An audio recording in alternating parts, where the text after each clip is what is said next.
तो यारो, one piece के एपिसोड्स को कई बार बहुत ध्यान से देखने के बाद मैंने कुछ बहुत ही क्रेजी प्लॉट होल्स नोटिस करे हैं। पर उससे पहले ऐसी ही इंटरेस्टिंग एनिमे रिलेटेड कंटेंट के लिए like the video and subscribe the channel. One piece के सारे कैरेक्टर्स ही बहुत ही डिफरेंट शेप एंड साइज के हैं, पर क्या तुम्हें पता है कि स्टोरी में कैरेक्टर्स के शेप टाइम के साथ भी चेंज हो सकते हैं।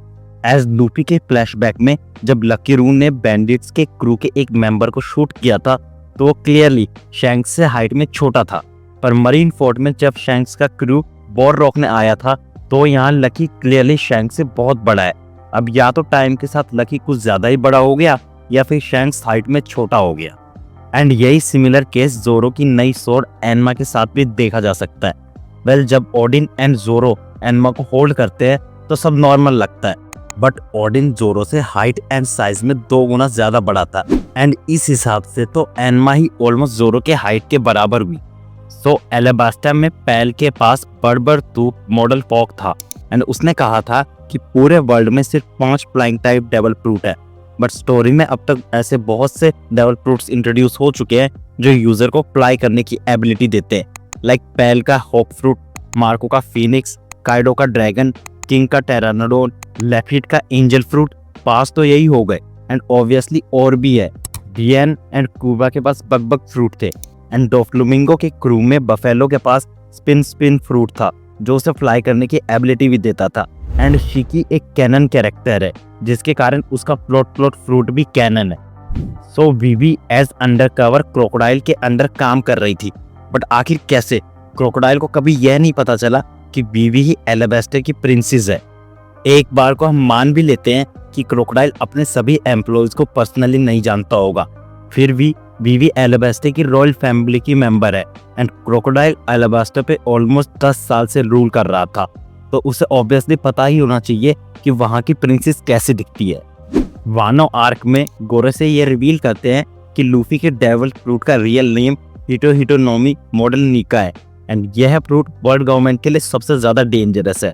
सो आखिर उन्होंने लूफी को पहले ही कैप्चर करके एग्जीक्यूट क्यों नहीं कर दिया जब उसका डेविल फ्रूट अवेकन भी नहीं हुआ था? And on top of that Luffy के बाउंड्री पोस्टर पे क्लियरली मंकी डी लूफी लिखा है एंड डी क्लैन के मेंबर्स वर्ल्ड गवर्नमेंट के लिए सबसे ज्यादा प्रॉब्लम क्रिएट करते हैं। तो आखिर वर्ल्ड गवर्नमेंट इन सभी को तभी कैप्चर क्यों नहीं कर लेती जब वो सब वीक है? ऑल्सो इमू ने आखिर कभी यह नोटिस कैसे नहीं किया कि लूफी के पास रोजर की ही लेजेंडरी स्ट्रॉ हैट है? थ्रिलर बार्क में सांजी की एप्सिलॉन के अगेंस्ट फाइट में हमें पता चलता है कि जब सांजी छोटा था उसने डेविल फ्रूट के ऊपर पूरी की पूरी एक बुक पढ़ रखी है, पर बराकी आर्क में जब लूफी पानी में गिर रहा था तो सांजी को यह भी नहीं पता था कि डेविल फ्रूट यूजर स्विम नहीं कर सकते। एंड थ्रिलर बार्क में ही गेको मोरिया के समन करे हुए ज़ॉम्बीज बैंडेज में कवर थे क्योंकि हॉकबैक उनके बॉडी पार्ट्स को अलग करके उन पे एक्सपेरिमेंट करता था, पर जब मोरिया ने मरीन पोर्ट पे अपने ज़ॉम्बीज समन किए थे तो वो भी बैंडेजेस में कवर्ड थे। सो जब 4 एम्परर स्टोरी में पहली बार मेंशन किए गए थे तो काइडो एंड बिग मॉम के डिजाइन उनके करंट डिजाइन से बिल्कुल डिफरेंट थे। इवन एपिसोड 570 में भी काइडो एंड बिग मॉम के डिजाइन कंप्लीटली डिफरेंट थे। इससे यह तो क्लियरली पता चलता है कि ओना ने initially Kaido and big mom के डिजाइन फाइनलाइज नहीं किए थे।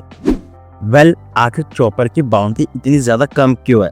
आफ्टर ऑल अब तक वर्ल्ड गवर्नमेंट को यह रियलाइज हो ही गया होगा कि चॉपर सिर्फ स्ट्रॉ हैट्स का पेट नहीं है। उसने इवन एनिस लॉबी में CP9 के एक मेंबर तक को डिफीट किया था जो वर्ल्ड गवर्नमेंट के अंडर डायरेक्टली काम करता था। इवन वाना आर्क के बाद तो चॉपर एक योनको का क्रूमेट है, बट स्टिल उसकी बाउंड्री बहुत ज्यादा कम है। सो चैप्टर 605 में लूफी, सांजी एंड जोरो स्विम कोट बबल्स का यूज करते हैं जिसमें लिमिटेड एयर ही रहती है, बट स्टिल लिमिटेड एयर होने के बाद भी लूफी किसी तरीके से गियर 3 का यूज कर पाया एंड इससे कुछ पैनल पहले ही ट्रैंकी ने कूडा बस्ट यूज करने से मना किया था क्योंकि उनके बबल की एयर सप्लाई लिमिटेड थी।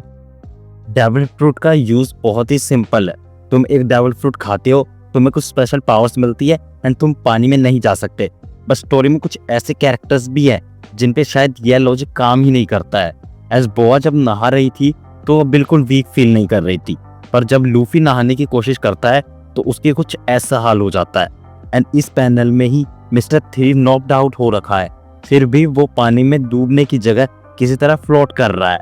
But the biggest mistake is in episode 989, जहां पर किनेमोन लिटरली पानी के अंदर छुप रहा है। पर यह ओडा की मिस्टेक तो बिल्कुल नहीं है, एज यह सीन तो मांगा में एग्जिस्ट ही नहीं करता। अगर तुम्हें और भी कोई प्लॉट होल्स के बारे में पता है तो नीचे कमेंट करना मत भूलना। एंड ऐसे ही इंटरेस्टिंग एनिमे रिलेटेड कंटेंट के लिए हिट दैट सब्सक्राइब बटन।